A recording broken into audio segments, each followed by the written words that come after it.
How's it going, everyone? Shifty here, and I'm back with another Destiny 2 video. Recently I've made videos on how to quickly solo the Velis Labyrinth, Concealed Void, and Exodus Garden 2A Legend Lost sectors on any class. That means I still need to do the same for the Bunker E15 and Perdition Lost sectors. Well, today I'm going to be showing you how to quickly solo the Legend Bunker E15 on any class. Doesn't matter whether you're a Titan, Warlock, or Hunter, this can be done in under 3 minutes. In my opinion, this lost sector isn't the best one to farm, but if you want to, I have you covered in this video.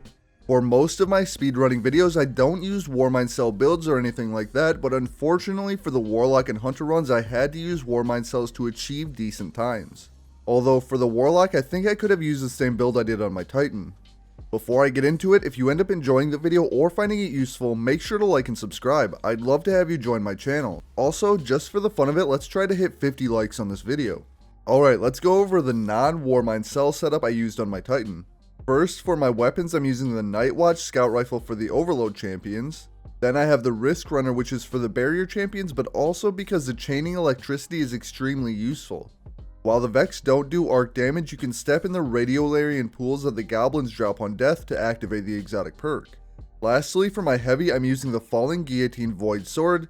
This gets a 50% damage boost in this lost sector, so it's great for taking out champions and the boss. For my subclass, I went with Top Tree Sentinel for the bubble to take out the boss.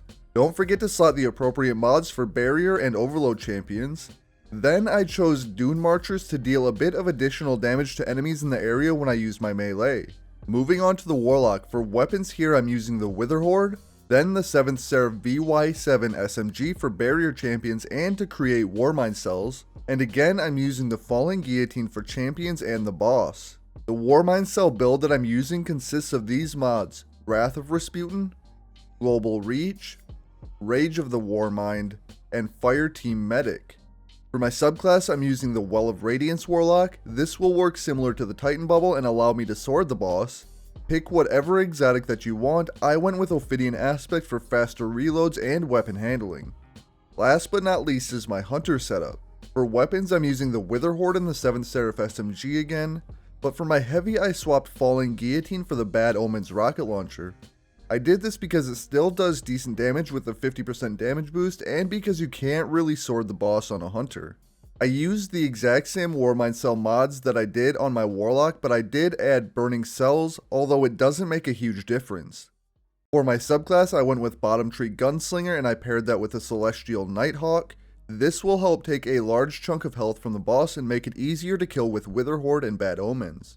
Alright, that's it for the setup for each class. There are timestamps on the screen if you want to skip ahead, or you can stick around for the whole thing and see how each of these class setups works in this Legend Lost sector.